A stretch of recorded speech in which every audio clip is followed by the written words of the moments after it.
Hi everybody, welcome to our next state lab called Relationships in Biodiversity, the story of Botanicurus, the plant that cures.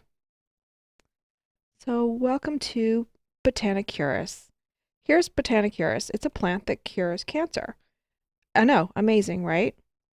So here's how it cures cancer. Botanicurus, just a regular old plant, produces a protein. Remember gene expression and protein synthesis?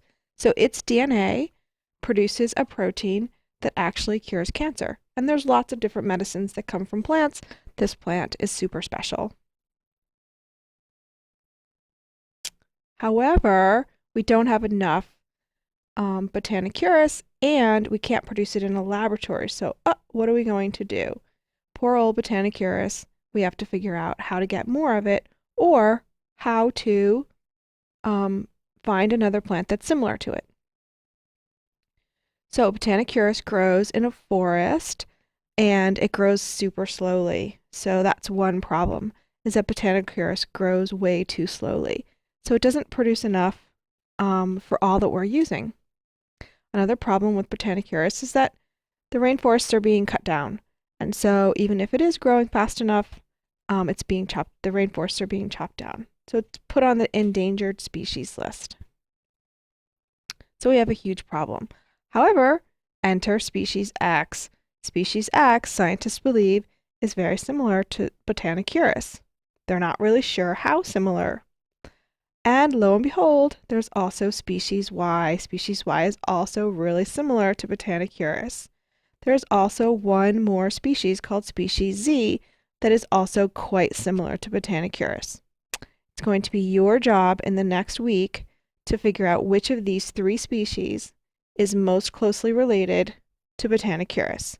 So we're going to do some tests and we're going to look at Botanicurus and we're going to compare Botanicurus to species X.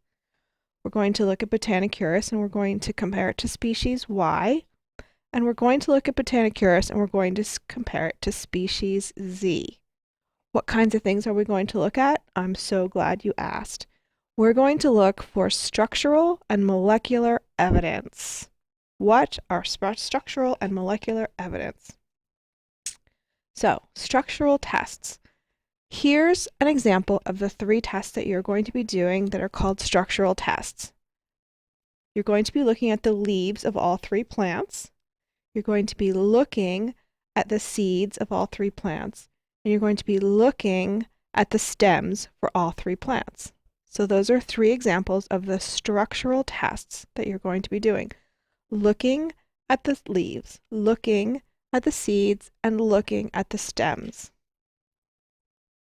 So think about what structural tests means. The next four tests are called molecular tests. These are tests 4, 5, 6, and 7.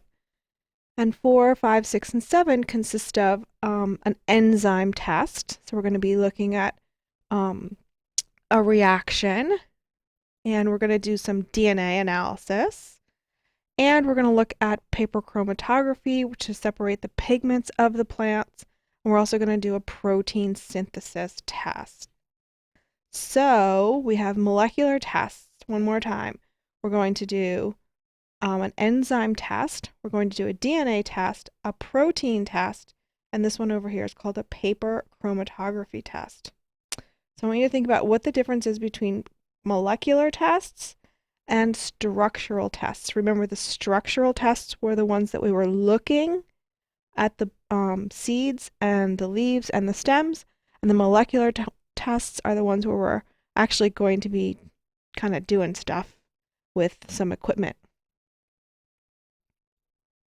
Here's the table that we're going to use. It's in your lab, and for each of the tests, you're going to write down some data about each of the different species. At the end of the test, you're going to put a little star in whatever box you think is most like Botanicurus. So you're going to have stars all over this table. But each column for each test will have a star that represents the idea that you think that species X for test 1 is most like Botanicurus. Test 2, you might look at test 2 and say, oh, I think it's species Y, and you'll put a star there, right? And you'll keep going until you're done with all 7 tests for all 4 plants. So one more time, just to recap. Here's what we're doing in this lab. We're looking at Botanicurus.